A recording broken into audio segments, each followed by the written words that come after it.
We're welcoming back Joe Gavazzi, NCAA football analyst, NCAA basketball analyst, NFL. It doesn't matter. Joe produces 3-0 over the weekend in college football, one of them being the Lone Ranger Play of the Week, which Joe went 15-2 on the season with SBR videos on the Lone Ranger Play of the Week. So first and foremost, Joe, Happy New Year's to you and your family. My hat is off to your production and your hard work. I really respect your work ethic and your morals, and I love the fact you taught me never look in the rearview mirror. So it's good to be back, me in the studio. I just got married in Colombia. How's everything with you, Joe? Well, congratulations to you, first of all. Everything here is great. Happy New Year to you, and of course, all you SBR video fans out there.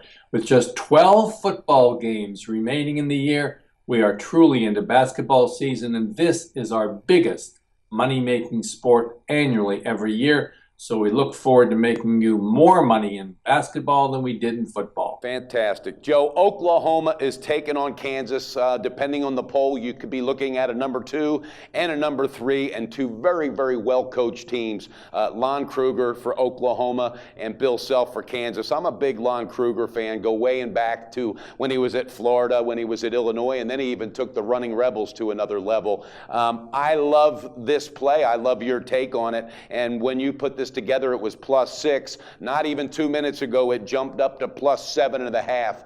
I think we're both on the right side. What do you feel, and what's given you just that confidence and confirmation that Oklahoma may not even need the points on the opposition's team's court tonight? First of all, a tremendous amount of respect for the job that Bill Self has done. Jayhawks have now won 11 straight regular season Big 12 crowns, going for number 12, trailing only UCLA in that regard, who had won 13 in a row over 40 years ago. And Fog Allen Fieldhouse, one of the toughest places to play in America, as the Jayhawks now 52-2 straight up there. Incidentally, that's translated into a righteous record of 35-19 against the spread, up to -12. So Oklahoma will have quite a challenge on their hand, especially since now Kansas is now welcome back Cheik Diallo. He's now fully qualified to play and has added a nice piece up front to their puzzle. Along with Mason and Selden, two quality guards, Kansas is truly a top 5 team. Our selection, however, here is Oklahoma.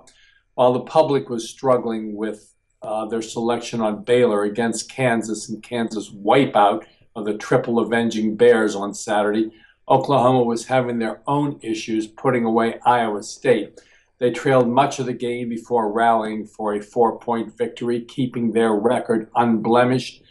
Speaking of backcourts, how about Cousins and Heald and Woodard for the Sooners?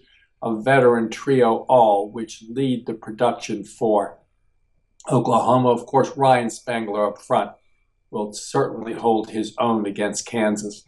These two teams split a pair of games last year, and of course, Oklahoma under Kruger leading his teams to 4 NCAA appearances, but also, probably not as well known, he's the best road coach in the country. As in his tenure as a college basketball coach, he has covered just shy of 60% of all of his road games.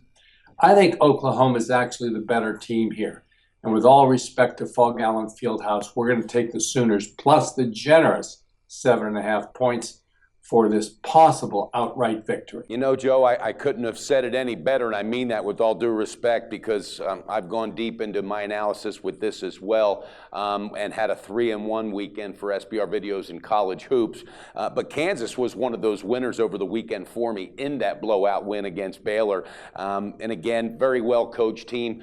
What I like, and not a lot of people know this, but 4 of the 5 starters, and you mentioned all of them, you know, Spangler being the main guy underneath, 4 of the 5 starters have played every single game, started and played every game together the last 3 seasons. So that is total cohesiveness in my mind, and that adds into possibility to cash that ticket. I would not at all be surprised if they win it outright, but because it is such a hard place to play, having 7.5 points certainly doesn't bother me a bit. I love that, and I really believe we're both on the right side. So thank you so much for that breakdown, Joe. We look forward to having you again back with us very, very soon. My pleasure as always. We got another ESPN winner for you tonight, guys, so remember to tune in for that one.